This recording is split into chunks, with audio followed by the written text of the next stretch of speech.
So in my last video about Skyrim Shadows, I showed you how to fix the flickering issue that you would see when the shadows updated. And a lot of you in the comments asked me if it would be possible for me to show you how to improve the quality of shadows, make them less jaggy, more high res and stuff. And I've had a look into this, and unfortunately there isn't really much that can be done due to the way that shadows actually work in Skyrim.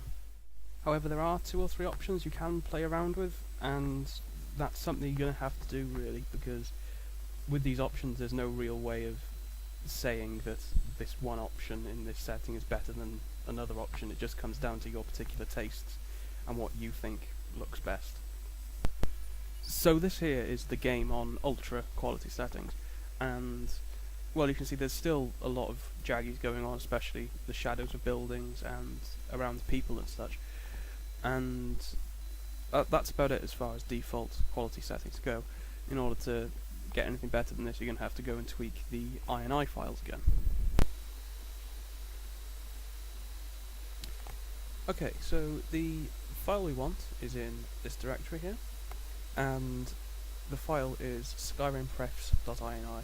As before, make sure you do a backup of this in case something goes wrong and you need to restore it.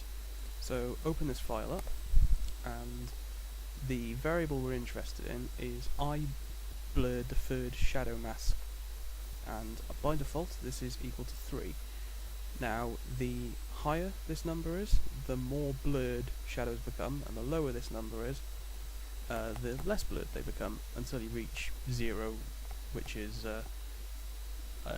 no blurring at all. So what you want to do for this is change it to whatever value you think works best. Personally, I quite like 7, because that gives quite a nice balance between blur and definition, and I think it was quite nice soft shadowing effect going on there. So what we want to do now is save this file and open up Skyrim again. So this is what the shadows look like with the blur turned up to 7, and they are slightly less jaggy. They're not perfect, but as I said, there's not a lot we can do about that.